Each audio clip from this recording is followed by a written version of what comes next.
It all began on a crisp Monday morning when Emily Carter, a 24-year-old graduate who had spent months searching desperately for work, finally woke up with the hope that this day might mark the turning point of her life, the day when all her late-night studying, her sacrifices, and her unwavering determination would finally pay off, and she would walk into the interview room of a prestigious company with her heart pounding but her dreams burning brightly inside her chest, because she knew this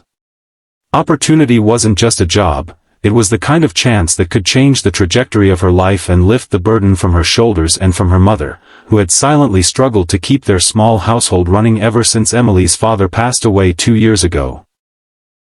With that heavy mix of hope and responsibility swirling in her chest, Emily dressed in her neatly pressed white blouse and navy skirt, glancing at the mirror where she whispered to herself, "You can do this," before grabbing her leather folder that held her resume and recommendation letters, and rushing out the door into the bustling streets, where every ticking second seemed louder than her own heartbeat, because she knew she couldn't be late. Not for this, not when life had finally given her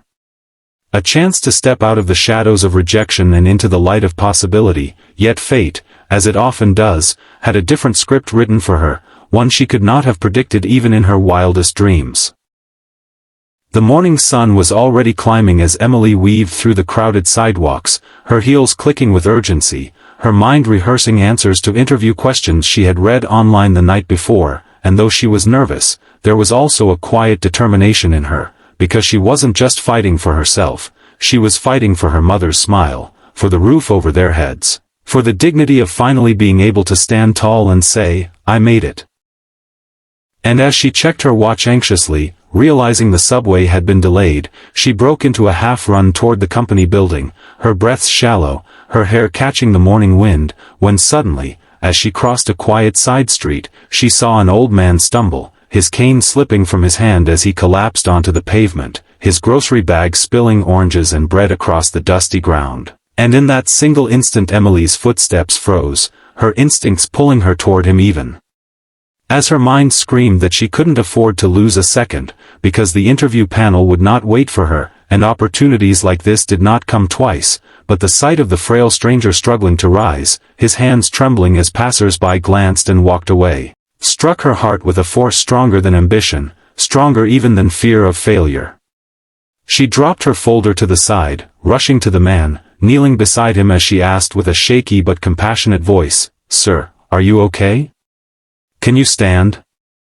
Do you need me to call someone?" And the old man, his gray eyes clouded with pain yet softened by surprise at her kindness, whispered that his leg hurt badly, that he had no one nearby to help him, and Emily, with tears stinging her eyes, wrapped her arm around him, lifting him gently though it slowed her every second, guiding him to the nearest bench, collecting his scattered groceries with trembling hands, and all the while her heart cried at the thought of the interview, of the job she had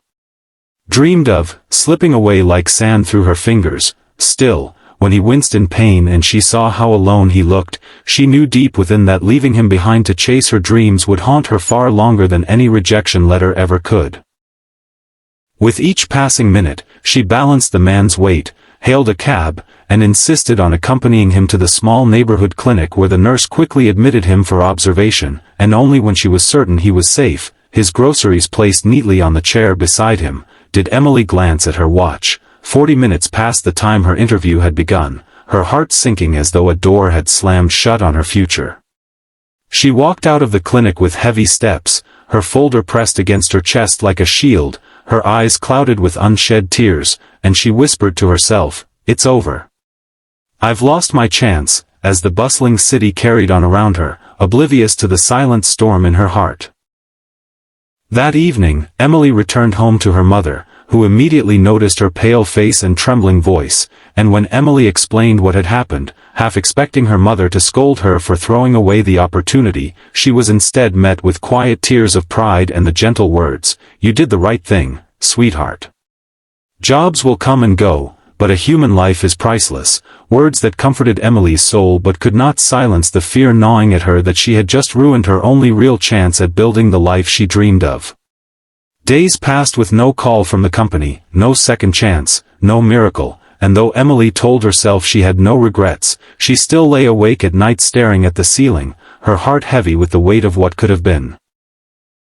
Until, one ordinary afternoon, as she was helping her mother hang laundry in their tiny backyard, the phone rang, and with it began the chain of events that would transform her life in ways she could never have imagined. When Emily answered the phone that afternoon, her hands still damp from rinsing clothes, she pressed the receiver to her ear expecting yet another spam call or perhaps a polite rejection letter disguised in kind words, but instead she heard a deep, warm voice introducing, "Hi.